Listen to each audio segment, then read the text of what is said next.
All right, ladies and gentlemen, it's Thursday. Believe it or not, the week is almost there to the weekend where it's party time, right? But before we get there, we're going to do another version of the MSP Initiative live. Today's special guests, for anyone that's been in these IT, circles for a long time, is Mr. Rex Frank from C Level, and we're going to hear all about Rex's story. But for anyone that's been paying attention to, social media or the news wire, kind of exciting news that Rex's company recently got acquired by our very lovable PAX 8 for all of our PAX 8 fans. And of course, that means that new and exciting things are happening, and we'll talk about that as well. So before we get too deep into the mix, I want to just make a couple of announcements so that we do at the beginning of every call. 1 second. Okay, here we go. So we right now on the road have a 2-week tour going through Middle America. If you haven't been watching social media, I don't know what rock you might be living underneath of, but if you haven't, this is the Channel Strong Tour. We are on day 4. We are today in Chicago. So if you happen to be in Chicago, Grand Rapids, Cleveland, Pittsburgh, Columbus, Cincinnati, or Indianapolis, all there on the back end, we would love for you to come out if you're an MSP, and you'll be able to get some swag, grab some food and drink, network with people in your area, learn some stuff, and just kind of create that networking vibe that seems to be missing up until now when things are starting to come back to normal. So that's what we call the Channel Strong Tour, and you'll find all that information on mspinitiative.com under Channel Strong. While I'm here, we do a monthly giveaway. So if you're interested in maybe winning some free stuff, all you got to do is enter, and you can see here are the 10 prize draws for this month and the vendors that are helping us do that. Must play to win. So what do you have to lose? Nothing. Just put your name in the hat. So those are all my announcements. Let's get into the good stuff. Rex, how you doing, my friend? Oh, 2 thumbs up. Yeah, right on. You're living on cloud 9 right now, right? Cloud 8, I think, is what it is now. Right. Cloud 8. The last time me and you were in the same place, I'm gonna maybe dig it up for the end of this call. It was me, you, Arnie Bellini, and like 4 other people in like what seemed to be a cabal type photo in the middle of that hotel kind of courtyard area. I remember that caused a bunch of rumor mill to go crazy just because I was talking to Arnie. Yeah, exactly right. It looked like one of those calls, by the way. Like you didn't know what was happening. Were we negotiating some crazy deal? Who knows, right? But not too long after that, ConnectWise sold. So, yeah. I was consulting on that deal, actually. That's right. So you were an advisor. You got like a nice little advising fee, right? I wish. So yeah, I know. Tell me about it. For all the advising that we probably have done for free over the years anyway. So for everyone that has never run into you, which I think is hard to believe, you've been a staple in the community for a real long time, but hey, it's a large world, or although they keep on saying it's smaller. Why don't you give everybody a walk down memory lane? How did you get started in the IT kind of sandbox, and like, how did that bring you to today? Well, back in 1970, no, just kidding. Actually, probably does go back to the 70s when my dad got a job as a COBOL programmer, and wow. He actually supported the shuttle launch from the inception of the shuttle program, designed the configuration management system, and then supported it all the way through, and retired after the last launch. Wow. And anyway, back in late 1980, 81, I remember my grandpa Rex asking me what I wanted to do when I grew up. And I said, my dad uses computers. I like fixing things. I want to fix them. And I never really wavered off of that. In 1988, Ole Thorderson at Alvaca Networks hired me as a tech. He said I was just this young guy with a lot of energy. And I started doing Novell networks. And back when 286s were servers, and I grew up with that company. I was there 19 years.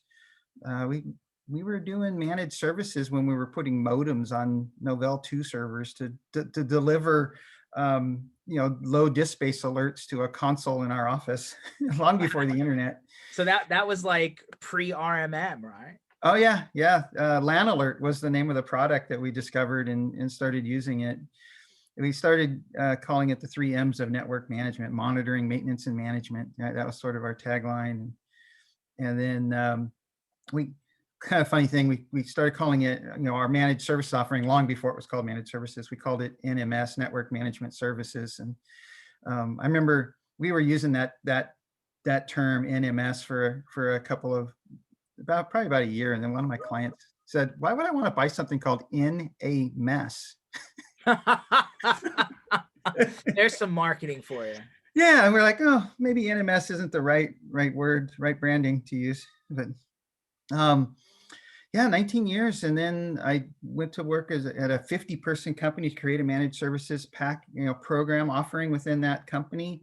Is in 2008, January 2008, and I remember I started making this list. It's like, okay, if I'm going to create a practice, I need to do all these things. I made this list of all these operations things I needed to do, and just went head down for about a year and a half, just coming to work every day, trying to get check marks on my list. And we hit the $1 million club, right? They had 83,000 a month in recurring managed services revenue in about 18 months. And back then, 2008, 2009, that was kind of a thing. I think a lot of us are there, now, hopefully well past that. But did it again with Jameson West and his firm. You might know Jameson from Times Zest and a few other places. Oh yeah, Times Zest, Smileback. He's been around for a good long while too. Yeah, so I was his director of operations at his firm, and then I started C-Level in 2010. And the way that kind of happened was I was interviewing around looking for another MSP to do an operational financial kind of turnaround with, and the owners I was talking to kept saying, "Man, Rex, I know you from the firms in Seattle you've worked at. They're great firms. I know you from the ConnectWise user groups and stuff. But I've already got a service manager. Can I contract with you to coach the one I already have?" And the first 4 times I said, "No, I'm looking for a job." Right. And then that 5th time I said, "Math, yes." And Yeah. it's kind of all history from there. I think what kind of made C-Level a little different. By the way, the name C-Level, I was thinking of starting my own MSP, and the C-Level executive, CEO, CFO, but being based in Seattle, I was going to call it maybe like C-Level Consulting or something like that with the SEA instead of the letter C. And then I just said, well, consulting isn't the right word. I really don't like the word consulting. And when I decided to do this operations coaching thing, we went with C-Level operations, and so that's how that happened. Got it. But I think what was a little different, by the way, but that's good. What's that? I never heard that story before, so that's always cool to figure out how names come and go. Yeah. So we, what I did a little different is, I spent that first year trying to create this operations guide, like just brain dumping everything I knew about this business into an ops guide. And that way I could use it for coaching. And the first few clients, right, it was like, "Hey, I want to talk about client onboarding." I'm like, "Hang on a second." Right. Like, let's just, and then, we'd have our call about client onboarding. But what I did different is I said, what, this isn't just going to be me, coaching these companies. I need to standardize how we, let's get another coach to train on the same content, and then get another coach to train on the same content. And let's just really operationalize improving operations at an MSP business. And that's kind of why it took off. It's hard to believe, from 2010 to 2021, we've worked with a little over 500 companies now. Wow. That's a lot of companies, actually. Yeah, and there's 15, highly skilled coaches coaching companies on this stuff. It's kind of got wild fast. So, but by the way, if you didn't know, there's a high demand on COBOL programmers. There is, I heard. If anybody doesn't know, number one, you think, it's like Latin, a dead language. I had to take, remember the 2 years in school you have to take? I took Latin. I don't know why. Anyway, so that's why I always bring it up. But COBOL apparently is all the banking systems that we think are also cool with the remote check deposit from your cell phone app and all that stuff. Yeah, that's like the top layer. But like underneath of all of that is still these AS400s that run this Uh, really old language. And like somebody needs to interface those two. And there's people come at like literally highway robbery. oh yeah. So if you can, I know it probably sounds crazy, but if you want to pick up a new skill that actually pays very well, COBOL may be for you.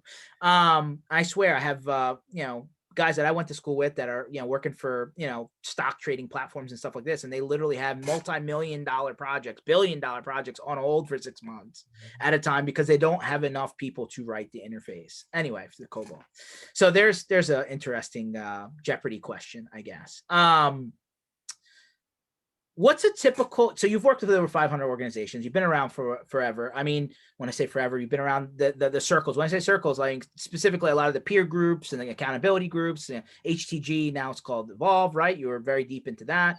So like, what were the type of things that somebody contacted C-level for in order to figure out either to do something better or to put something in place that didn't exist? Like you generally, the idea that I always got was you helped people get through organizational roadblocks, right? Like they were stuck at a glass ceiling and they needed to go further and they needed help and they would call you. How would that conversation go? Well, it usually starts just like you just described it, right? We're kind of stuck. Typically an owner, right? We're all accidental entrepreneurs, right? I'm a big believer in the E-myth, right? The entrepreneurial myth.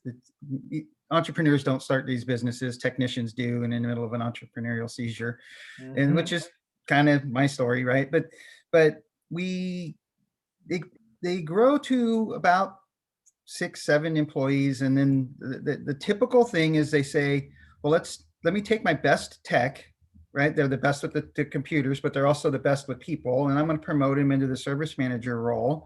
And then with the idea of, hey, if I can get this person to take over managing the client relationships and managing the employees, and then I can, as an owner, I can focus on selling, right? And that's sort of the typical thing. But what happens is nobody really coaches that tech turned service executive on what to do with their time, how to stop being a tech, and what's most important to work on. And then if they do decide to work on something, I want to work on service boards or triage, dispatch, time entry, one of those. They're really in their own vacuum trying to figure it out, right? And there's so much best practice out there in the industry, and there's a lot of one-to-many offerings, right? That you could go to Chartech or whatever, but there's just no time, right? You get so caught up in the tyranny of the urgent that you go download something from the ConnectWise University, and there's just no time to do anything with it. And what I found with the C-level coaching model is you're going to be on a call Tuesday at 10 o'clock with your coach, and you better have done your homework, right? And they're paying for it. So once there's accountability involved, so not only somebody to guide you on what the best practice is, right? That's phase one. Phase two is make it yours, actually hold you accountable to working on your process, procedure, whatever it is you're working on. And then guide, helping you create and train, materials to train your team. Right. And at C-level, we and now Pax8 Academy, we've always viewed ourselves as coaches, right? Like we're not here to do the work for you. We're here to help you, your person, learn the best practice, get it documented. We don't want to be the ones doing the training. We want that person to be the expert in their firm, right? The go-to expert in their firm. So we want them to do the training with their team. We want them to do the implementation. There's a lot to, like, if we are consultants and we went in and set up your service boards, right, and did all the drop down boxes and clicked all the check boxes the way we wanted them to be, we'd understand it, but that person who has to run it doesn't understand it, right? So we've always taken the view they need to do this because someday that somebody's gonna ask a question, hey, can my PSA do this? And we want them to go, there was a checkbox for that, right? And we want them to be able to improve their processes later because they understood it. And then the fifth phase, we always say that pretty much any manager can do phase 1 through 4, right? Understand the best practice, document it, train the team, implement it. But phase 5 is going to test every ounce of leadership skill you have, which is the inspect what you expect. right? It's that cycle of teaching and coaching and measuring and teaching and coaching and measuring. It seems like it never ends. And where you're getting everybody on board with your new process. And the engineers hate new processes. They hate it. They hate changing completely. And we probably spend, it's kind of funny. The owners want this stuff to go fast, right? Just fix the operations, right? And we spend probably twice as much time in phase 5 where it feels like there's no progress being made, but that's actually where the real process, the real progress is happening, right? It's where you're getting the wag, I think of an old horse and wagon stuck in the mud, right? And it's so hard to pull that thing out of the mud, but once you get it out of the mud, you're off and running, right? And that's where the hardest work is. And the owners always feel like we're not moving fast enough. But Oh, real thing, I hear you loud and clear. That's yeah, like, usually the people in the check signer seat, they're the type A person that's like, let's get this thing on the road. Let's put the gas pedal down. But listen, I've heard so many times where senior level tech, the guy that's been with you for a long time, just is not a good manager. I mean, that happens way often, I think. yeah. I'm a big believer in the DISC personality tests and the drivers and motivators part of that as well. And technicians, they're very high SCs usually, steadiness, compliance, and sometimes they're really low on the I, right? We try to pick the one with the highest I maybe to be a manager, but their D, their directive piece of them is just too low, and they just don't take action and get stuff done. So So it was is he a different DISC profile than an engineer. 100%? So, but I know a lot of people, like, just in a general, just thinking of an like a 10 person and below MSP for a second, because I know that levels, size of MSP definitely changes workflow and Oh, absolutely. parties and all that jazz. But like, if you're 10 or below, I really feel like that's that first silo, right? Where, like, I guess 3 to 5 is the first one, and then 5 to 10 is probably the next one. But a lot of people fight the dispatcher model, right? A lot of people fight the, hey, does my service manager need to even be technical? Could they just be a people router rather than an actual engineer first and then a manager of engineer? Like, how does that conversation matriculate? Because I know you have it all the time. Well, by far, if you talk to the industry's most successful service executives, they were engineers at one point. Okay. But I love telling a story. In 2004, I got involved in a service executives peer group where the owners were in a TPG, the True Profits Group, and Arlen from HTG, Gary Pika, Arnie from ConnectWise. This is back when they were all in Early days. early days peer group.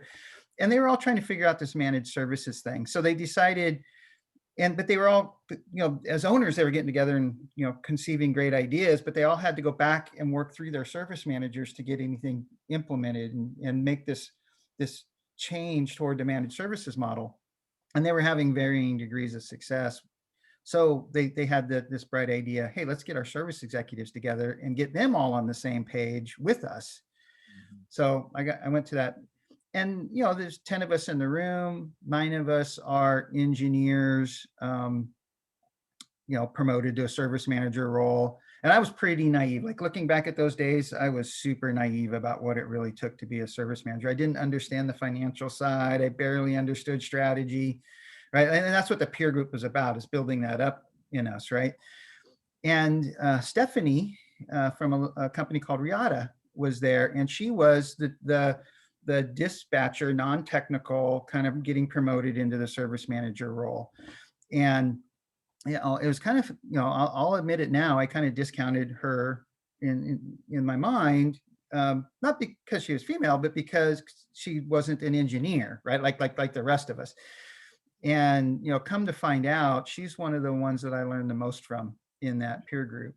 She had the best ideas around how to compensate engineers on a bonus plan when you're doing fixed fee model, right? Like, all us engineer guys, we were stuck in, we bonus on utilization, right? Which works great in time and materials, but it's a disaster in fixed fee. And Stephanie's the one that had the greatest ideas there, right?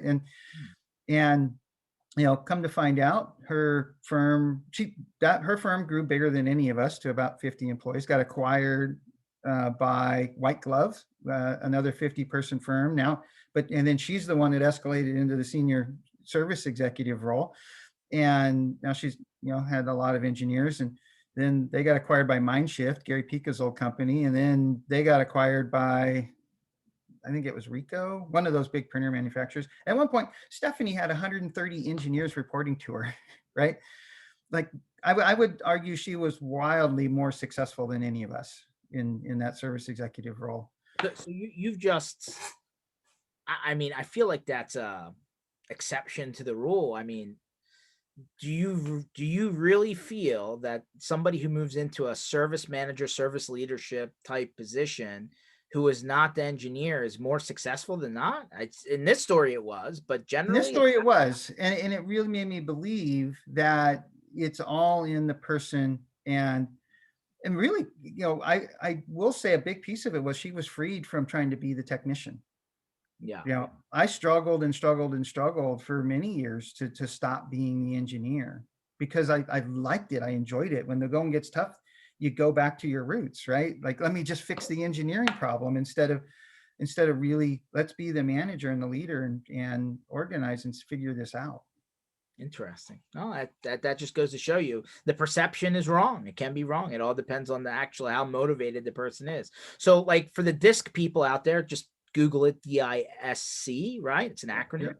Yep. So you're saying that the correct mix for somebody who's successful in that leadership role for service desks, engineers, stuff like that, is what?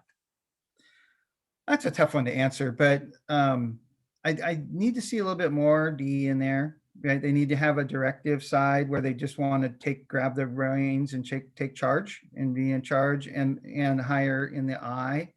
And then the S and C can be varying degrees. It's kind of interesting.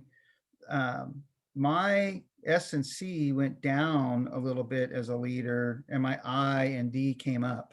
From if I look at when I took the test 10 or 15 years ago to when I take it now, I was like a super high D, but it's come down a lot.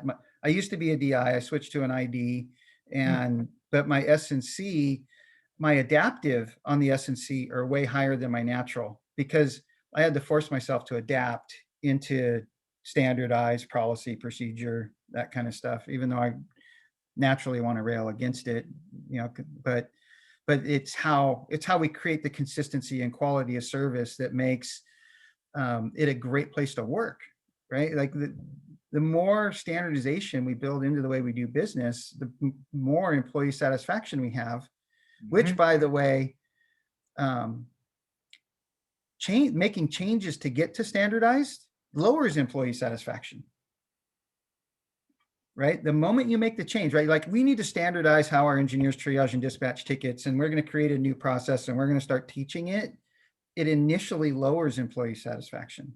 Yeah, because you're changing something. And I found though, if you stick to those 5 phases, understand the best practice, document, train, implement, and then inspect. If you stick to those 5 phases, it doesn't lower employee satisfaction as much. Right? But eventually they'll get the benefits of having that standardization, right? The fire drills go away. We get committed to being proactive instead of everything being reactive, right? There's sort of a teeter-totter. You don't have time to be proactive because you're so busy being reactive. It gets worse and worse and worse. But if you carve out the time and commit to doing the proactive work, then that teeter-totter will eventually shift. And as you get more committed to the proactive work and you get less and less reactive work, employee satisfaction goes up. Interesting. That does make sense. Let me zoom back for a second, right? Because I think people may have just, light bulb earlier in the conversation. You were, that early days of the sandbox we all live in, right? Arnie and Arlen and Pika, and like we're talking like ConnectWise really didn't start getting their run until like 2010 and then above, right? Like it took them a while. what's your view of the industry, right? I mean, it's had massive change from 2004, you said, until now. I feel like, outside money has changed things, right? And listen, you just went through a very successful transaction, which we'll talk about in a second. But like, what's your feeling on the industry? You feeling good? You think the vibes are good? Are you liking where things are going? Like, what do you think?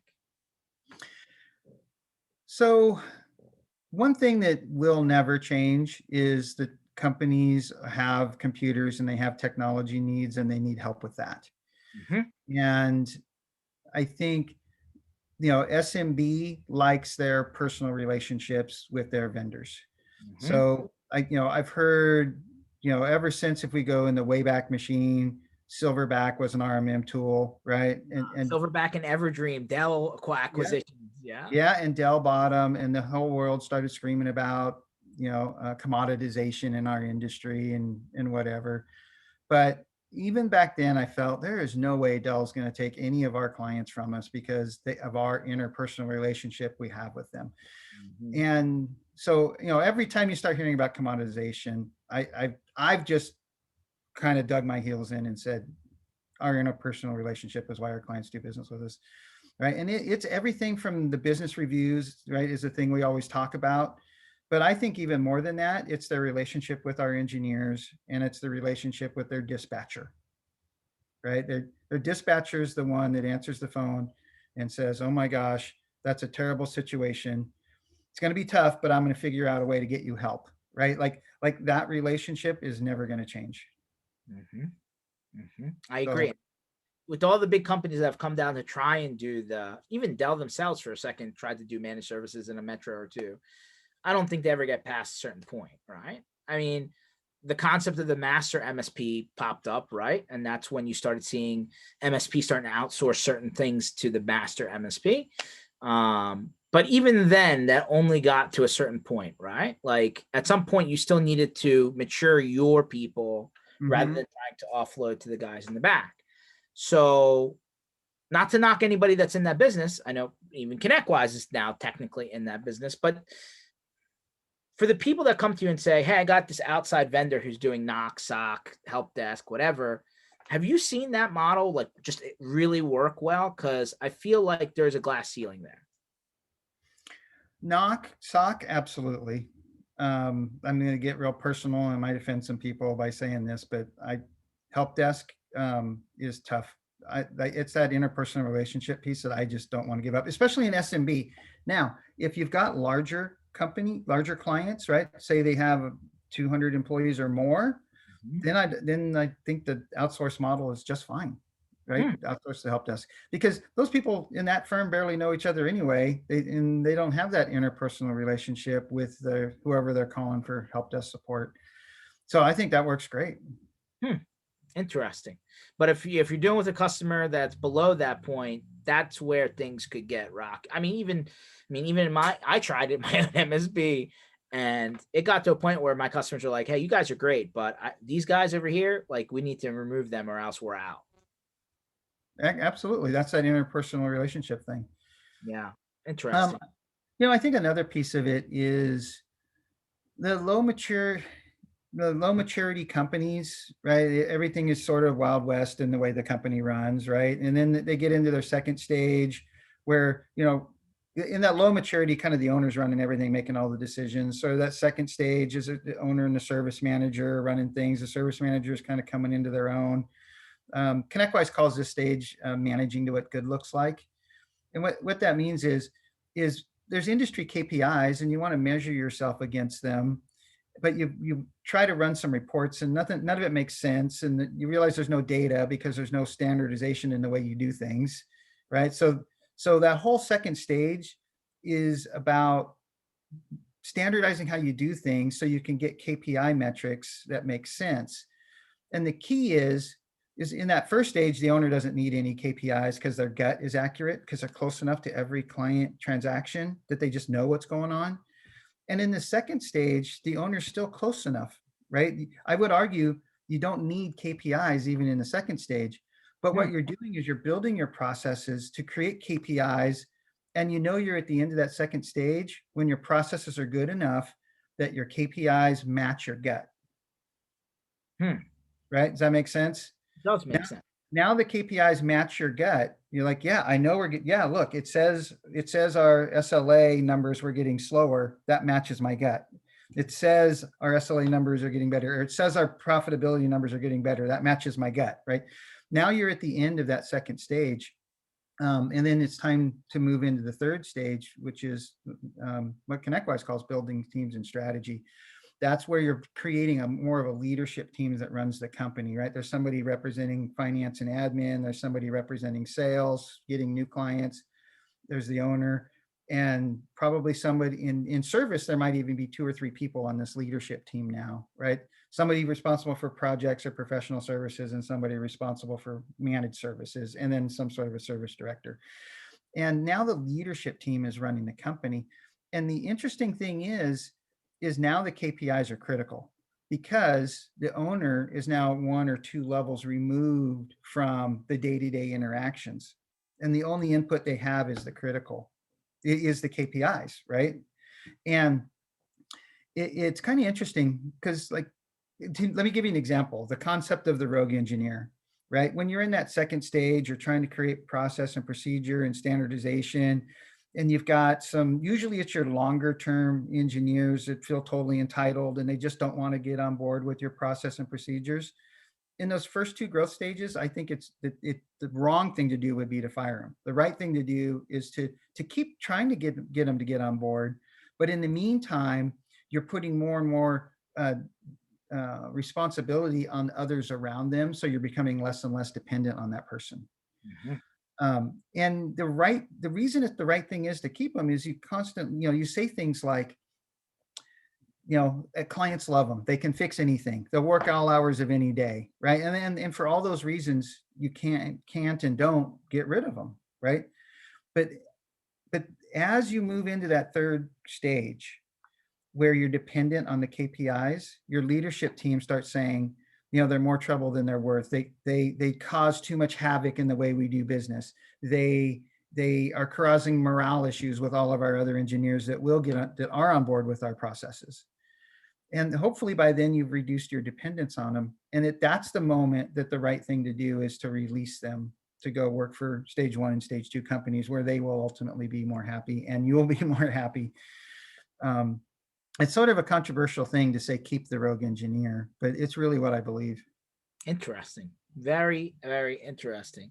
So, let's talk about the elephant in the room for a second.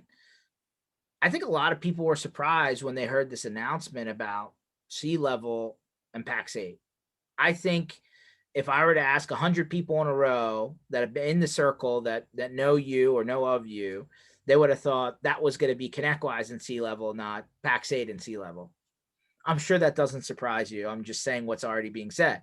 So what happened there, right? Why Pax8? What made Pax8 the right fit for this kind of transition exit strategy? Or couple things. Number one, C-level wasn't on the market, right? I wasn't out shopping vendors to acquire C-level. So, let's make sure that's out there. But, they came to me with a pretty compelling story.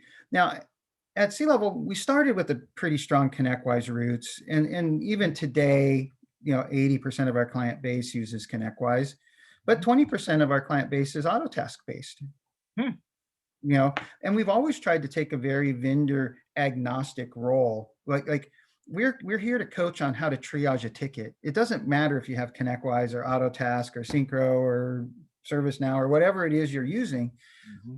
We need to standardize how we triage a ticket, and the screenshots may change, right? And that's something that our content has been maturing toward, which is, here's how to triage a ticket, and then here's a resource for ConnectWise, and here's a resource for Autotask. And so we've been trying to redo a lot of our content to match that, which really kind of almost ruled out ConnectWise as a viable suitor for us someday.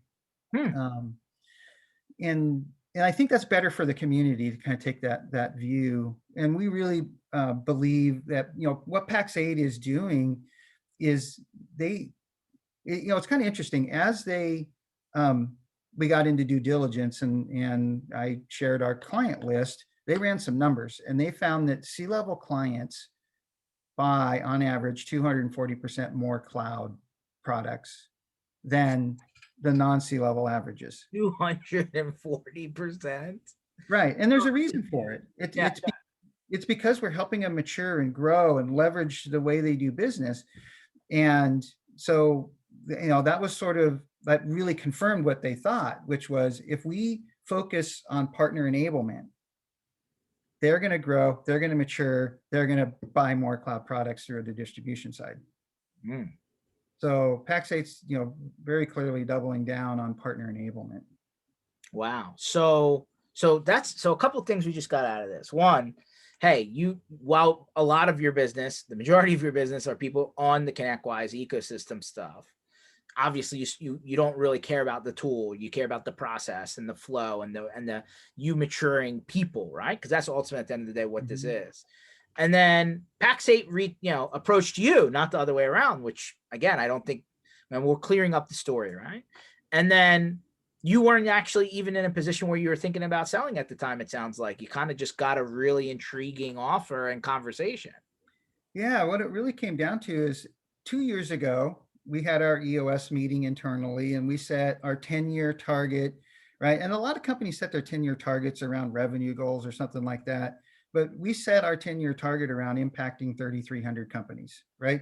We did some math based on growth rates and churn rates and whatever, and decided, if we really put our mind to it, we should be able to help 3,300 companies grow and mature their businesses. And so we're 2 years into it.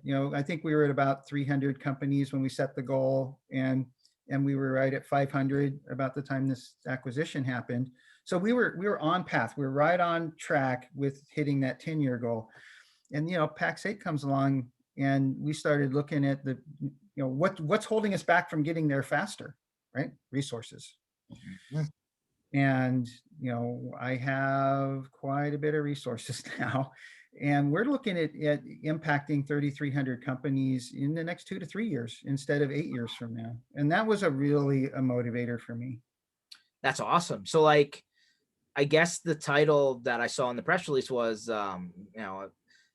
Paxate Academy, right? Or Right. Paxate Academy. So what is the vision of that? What is the goal? What's the outcome supposed to be?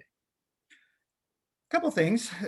One of the things that was intriguing to me is the C-level and all of our coaches and the team that we have that's impacting this industry. We don't have to try to fit into something that already exists, right? We are now the lion's share of what Pax8 Academy is. So I really like that aspect of it. And so what we've been doing with the one-on-one accountability coaching, there really isn't going to be a lot of change there other than more of it. We are getting a lot of resources. Like we now have content writers, right?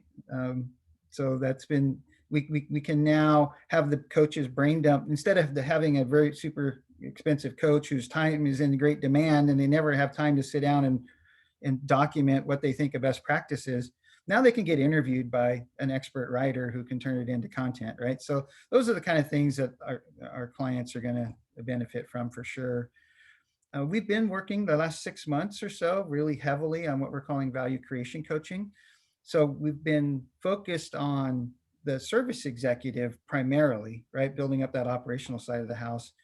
And, I've gotten so many notes from so many owners at, a year, 2 years after a C-level engagement where they've had their exit event, right? They've sold their company, and they all say the valuation that they got is largely because of the work they did with C-level, right? So it was kind of an eye-opener to work on value creation coaching. So we've been working on an offering where we're targeting more working with the owner and the senior leadership team, so they understand their the valuation target that they're looking for, and putting an overall program in place where we work kind of with all the top levels of the company, including operations, to drive put a 3-year plan in to hit whatever valuation they're looking for. So that's sort of our highest end offering. We kind of put the existing coaching offering right below that, but we've always had sort of a minimum bar. You must be this tall to ride to kind of get on the C-level. What's that bar? It's not necessarily a revenue bar. It's deciding that you want to work on the business and that that's a priority and that they're coachable. Um, That's a very variable piece right there. Are you coachable? yeah, and they have to have a commitment to show up at the meetings. What we found is at C-level, if we do any pushing, oh, just sign up, you'll love it, right? They have a terrible outcome. They don't come to the meetings prepared. They don't do their homework. They don't take the actions. They're tied up in the tyranny of the urgent, and they prioritize whatever else over making their weekly coaching call. And they don't have a great experience. They don't have a great outcome, and they would become detractors, right, on the Net Promoter Score. Yeah. But if we make sure that they want to do this, it's not just the owner wants it; it's the person we're going to be working with wants it, and that kind of sets a bar, right? And if they really want us and they can show us that they really want this, we'll go ahead and engage. Hmm. So we put up some roadblocks in the selling process,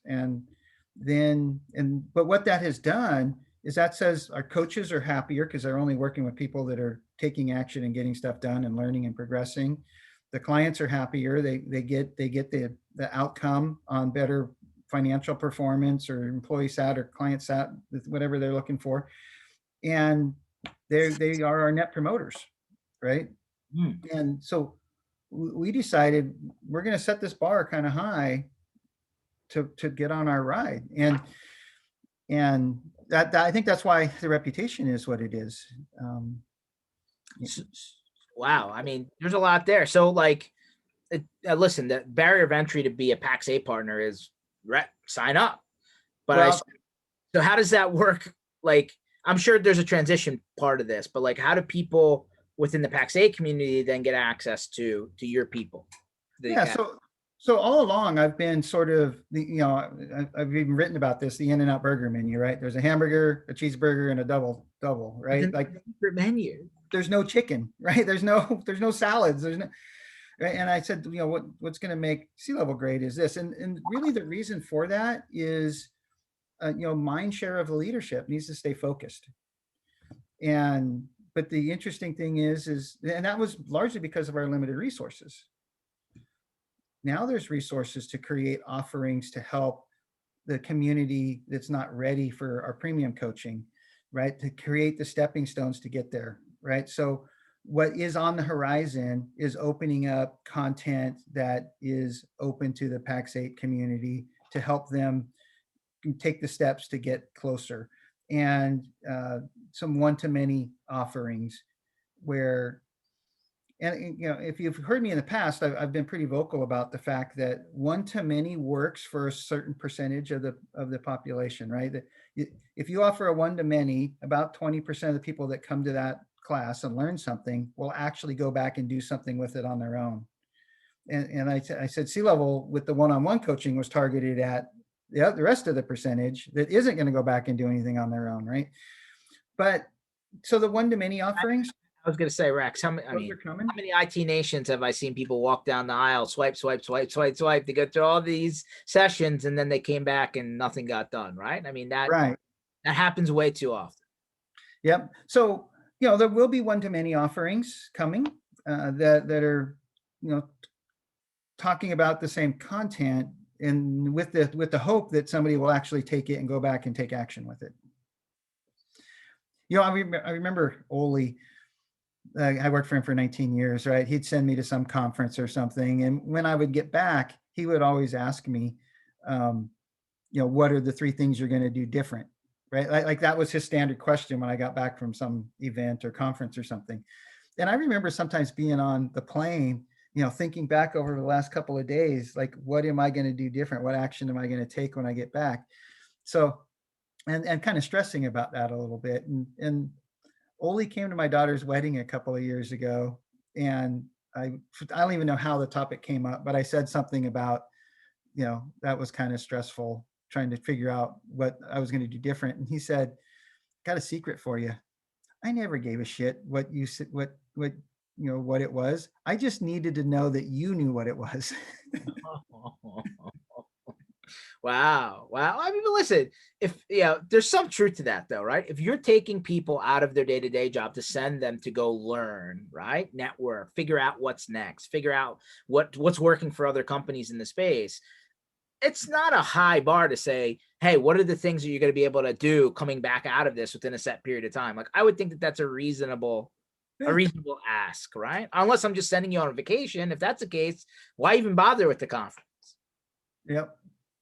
So it sounds like you're going to create some version. I hate to use like apples and oranges kind of comparisons, but kind of like a Pax8 type version with targeted content, almost like their version of a ConnectWise University, right? Like, here's how to mature your business. Here are the blueprints, right? To do these things, and here's what you should do internally with some worksheets or some helper videos or whatever it is, right? Some that kind of content, I assume.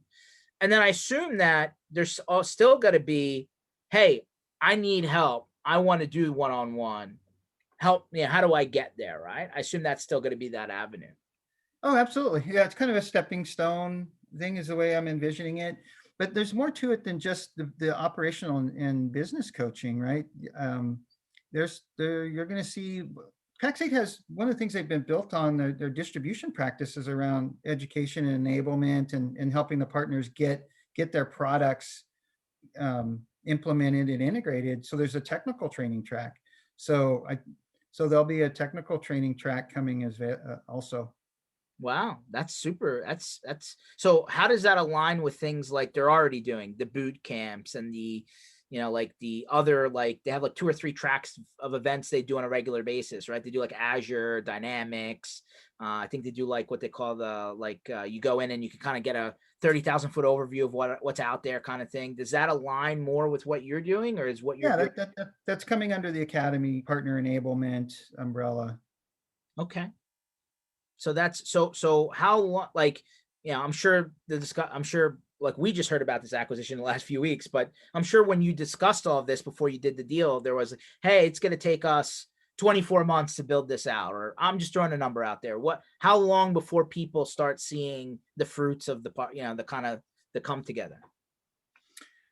It's fun having a boss. I haven't had a boss for 10 years. I have a boss, and that boss has a boss, and that boss has a boss. So um, I this first couple of weeks has largely been about me learning how to navigate a corporate environment again. So I'm really looking forward to, like, it's amazing kind of how it's a lot of information coming at me really fast. Is wow, there's a person for that, there's a department for that.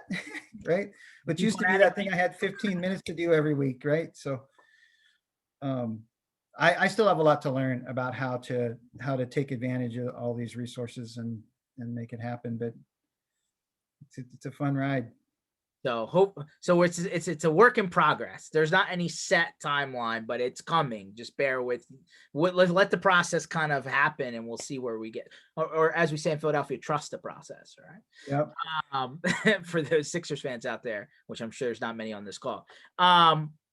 Where does that leave you with the ConnectWise community, right? Like, is there any strife there, or is it still very friendly? So far I've had a great warm welcome from my friends at ConnectWise. I expect that to continue. Uh, so we'll see. Well, that's I good. definitely want to. No, so are you still like I would usually run into you at like an HTG quarterly meeting somewhere or something like that. Are you still planning to be around those types of events? We are. Yeah, yeah. So we haven't been kicked out of anything. That's good. No, for people that are used to seeing you in certain places, I just want them to know, hey, it's okay. It sounds like you're still going to be in the same space they're used to be in. It's about partner enablement, and I really believe that ConnectWise and any other vendor that I've ever worked with, it's still going to put their partners first. And if we can go there and offer education that delivers value to their events, I would imagine we're going to be there. That's fantastic news. Um, for the last kind of little stretch here, so like how it like the pandemic obviously shifted things for a lot of people, right? I'm sure that changed a little bit of the way that you were doing things at sea level. How do you see things now that things are opening back up? I would assume, and you'll correct me if I'm wrong, that during that whole stretch when like you're kind of sitting on your hands for a second trying to figure out what to do, right?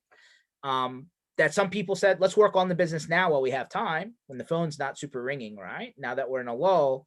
But it seems now like we're in full stretch back to, people are now really starting to turn things back on. So where do you see things between now and let's say January of next year? How do you see things unraveling? Well, it was interesting. The whole work from home thing immediately stretched all the MSPs' internal processes, right? Oh Like, yeah. like suddenly their dependence on those KPIs just went up exponentially, right? Like that, and if they didn't have the systems in place that gave them some data so they can measure are the engineers still being productive in the field? Are the salespeople still talking to people? Or like what's going on? And they want the KPIs, but so our business actually grew. Um, we grew 19% through 2020 because I think the MSPs are like, oh my gosh, our processes are being tested. We need to work on this. So Wow. I think that's going to continue to be the case. Uh, so It'll be interesting to see. Well, let me go this way for a second. Are you like we know acquisitions are happening on this side of the spectrum, right? And it seems like there's so much money out there from the VCs, the PEs, all that stuff, right? But like, are you seeing a lot of people still entering MSP land for the first time? Like, how are those two sides of that sandwich looking to you? yeah, yeah, I participate with Chartech in their academy offering, Mhm. and they tend to have a lot of those new guys coming into the market, right? There was a massive layoff in IT going into COVID-19, Mhm. right? Not necessarily the MSPs, they weren't getting rid of anybody, but the internal IT Mhm. was having furloughs or layoffs or whatever. And a lot of good folks with computer skills decided to start helping people with their computers. And so I actually think there's a little bubble that's about to run through our community with the smaller independent shops. Hmm. That's interesting. And then how much are you seeing like co-managed seems to be very like we used to call that streamline IT, I guess, at the ConnectWise side, but Yeah, it seems to be very popular now, right? Like, how are you seeing that from a process workflow standpoint? Because it's different. It's totally different than the MSP side, I think. yeah. It's the managed versus co-managed environment, and it's interesting. People ask me, how do I price it? Do you give them the one price or do you give them the a la carte menu, right? And my answer is, well, it depends on your client. If they don't have internal IT and you're working with sort of a business executive at the client, the one price model tends to be the way to go.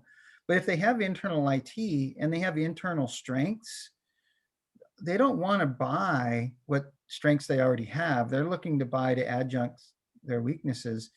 And the a la carte model seems to work better in the co-managed environment. Like I remember going to like we were onboarding these two $10,000 a month clients, right? They had like three people on their internal IT. They had about 200 users, and the one of the internal IT teams said, no, we got servers and routers figured out. We manage that, but we need help with all these end users. We hate talking to our end users. Can you do the help desk for us? We're like, yes. Literally in the same month, we're onboarding another very similar client, and they said, we love talking to our end users and doing the support, but we really don't have anybody to support these servers and routers, and we're having downtime. Can you help us with that? And it was striking to me that, wow, two, like the metrics look exactly the same, but they Yeah. need us for opposite things. And that really, I think, drives home that co-managed is you're adjuncting what their needs are. I even know one firm that has their whole service offering is we do patching. Just that. They do patching. That's it. Yeah, yeah. Must be do patching for really large companies. It is very large companies, right? It's like, oh, we have 1,000 servers that need to be patched. We can manage that for you. Wow. Interesting. And that, I mean, that's kind of like the extreme of the a la carte, but they've got a tool, they've scienced it out. They are, probably the best experts I know at it. And Hmm. I remember a story a while back where this guy used to be working internal IT, and he set up a shop out of like a warehouse just to do office support, Microsoft Office support, Word, PowerPoint, Outlook, blah, blah, blah. So he'd hit these companies and he'd charge them like $55,000 a year to support these larger companies just for Microsoft Office support. Mhm. And when somebody's like, and he grew a crazy business in a short period of time. And when that question was asked, well, like, how did you come up with the price to go just do this one piece? He's like, well, that was the number that you could get through the system without asking for approval. So he went to all these internal IT directors and said, we know Microsoft Office support's a time killer. You just send them to us. You just transfer them to us on the on your phone system, and then we'll just charge you this flat rate every year. I was Yeah. like, who would have thought? It was a great idea. It's interesting. What got me into managed services was I was at a client site. There were about 200 employees. And the guy said, Rex, every time I call you out here and you give me an invoice, it takes about an hour of my time to get it approved, right? I have to hand carry it and justify it and get 3 people to sign it. He said, do you understand our client, our accounting, our accounting department has 2 piles of invoices. They have the we know what this is pile, which is the gas bill, the rent. We just stamp it and pay it. And then there's the what the heck is this pile? He said, we got to get you out of the what the heck is this pile into the we know what this is pile. Yeah. So can we just like figure out the average that we spend and maybe do a true up at the end of the year or something? And since that moment, my career has been about getting my invoice in that we know what this is pile. Yeah, 100%. Rex, how do people, like, I guess like the C-level website is still out there. Like, how do people interact with you? Should they try and channel through the Pax8 side? Should they just go to the C-level website? Like, how do they get access to your team? Yeah, this month and next month is going to be about integration. As of now, they would still reach out to the clevelops.com and go through the normal channels, and that's all being worked on. Awesome. Awesome. Well, for everyone that, I mean, this was super informative, by the way, because this is the nuts and bolts of the industry. But sounds like if you're in a situation and you think this could help you, reach out, clevelops.com, and Rex or his team will work through that with you. If you're just waiting for, kind of the larger stuff through Pax8, Academy to come out, stay tuned, right? I'm sure we'll see announcements on that coming through. But Rex, I really appreciate you coming on board. Always love having candid conversations, because like you start to understand what's actually happening rather than what's being said on the street. No more cabal photos on LinkedIn. So there you go. Appreciate you for coming on board, guys. This whole session was recorded. You can find it at mspinitiative.com under sessions. This was a good one. So you can fast forward, rewind, download, do whatever you want to do. But Rex and team are a really exciting addition to the Pax8 community. So if you're part of the Pax8 community, you already won. You just didn't know it yet. Rex, I hope I see you in person soon. I do. I hope I see you for the end of the year, my friend. I got a quick question. Sure. Is your setup in the RV, or are you someplace? No. Yeah, I'm not on. Unfortunately, I'm expecting another child. So I sent everybody else on the RV, and so they're traveling around in the tour bus, and I'm at home. So I feel a little bit left out, because the tour bus is a lot of work, but a great time. That And was a fantastic idea. I was super jealous. well, listen, we always said we weren't the people who came up with it, but we were going to do it. And today in Chicago, there will be 61 people there, which is fantastic. And an MSP parking lot, just networking, grab a beer, grab a sandwich, learn from the guy next to you. We have some great partners out there, as well as Mr. Ken Patterson, Mr. Kenny P himself, Mr. Pax8 out there on the road. So we love it. This whole tour, 10 locations, like I said, should have something like, I don't know, 250 to 300 people come out across the 10 cities, which is great, because it's been growing every time we go out.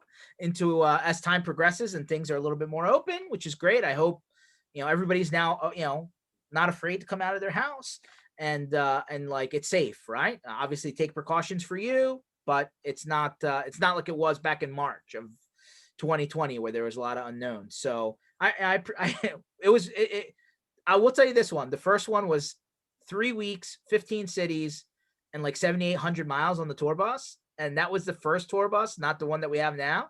And that tour bus was like, you couldn't go faster than 68 miles per hour. So it was a long, long. Do I have time for a very quick story about interacting with your MSP, Yeah, that your competitors? go for it. So and this is going to go back a ways. This is Novell days, but back then there was like 7 or 8 Novell Platinums in Orange County, California, where we were, and one of them shared a parking lot with us, right? Okay, that's weird. Yeah, and they were a really, like, they considered us a good firm and we considered them a good firm, but we still competed head to head all the time. And we were at a prospect site, and they were telling us about this terrible service they were getting from their current, it wasn't even MSP at that time, but their current provider, and needed some project work and wanted a managed contract, and we were thinking, okay, this is good, yeah, we could get this. And then Oli said something along the lines of, can you tell us who that is, who the incumbent is? And they told us who it was, and we're like, that's the one in the same parking lot. But here's the thing, is it didn't make any sense because we knew they were a good firm, right? And so anyway, we drove back to the office, and I get out of Oli's car and start heading into our office, and I see him going the other way across the parking lot. And I'm like, why is he going over there? Right. And he kind of knocked on the door and sat down with their owner for a minute and basically told him the story. This is what we just heard, and it doesn't make any sense. Right. And so the other owner told Oli, he said, that's that client that won't ever take your advice, and then they get themselves in trouble, and then there's a big bill to fix it because they didn't take your advice, and they don't want to pay their bill, so they're on credit hold. Yeah. That's why they're not getting good service. And it was kind of like that. Oh, I get it. Right. So Oli comes back to the office and he prepares a proposal and kind of jacks up the rates. But then he says, and there's a condition, you have to pay that company and you have to prepay us. Wow. How did that work out? Well, we didn't get the business, right? But the outcome was we didn't get saddled with a C client. Yeah. Right. And like that never would have happened without being willing to walk across the parking lot. I can't stress enough. And if Ken was on here, he would say this, 1,000 times over. I've always said I call castle mentality. Oh, everybody's my competition. And there's a lot of people still out there, by the way, that have that mentality. The community is stronger as a whole. And you learn so much more talking to the guys in the business around you than you having to learn it the hard way all the way through. I can't stress that enough. I mean, you know exactly what I'm talking about. And yeah, I mean, part of this whole thing was, hey, like, even if you can't get on a plane, train, bus, go to a conference, and I know that that's the popular thing to do. There's so many people that have never done that, by the way. Like, let's just come to your backyard, and like the people around you can help you, right? Like, we've seen MSPs collaborate now in a way where they never did before, didn't do as much of it. So yeah, 100%. Like, don't be afraid, right? Like, there's a lot of business out there. I think, what was the stat? Like, out of every 10 companies out there, below a certain size, only like 20% have ever engaged in MSP. 80% haven't, right? Like, there's so many businesses out there that could use what our industry does.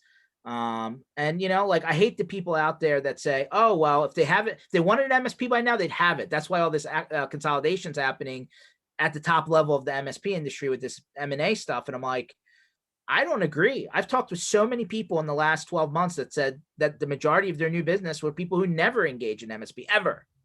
So I call a little bit of BS on if they already wanted MSP, they'd have one. Yeah, I don't think that's true. Right. Yeah. Well, I got to run, but Yep.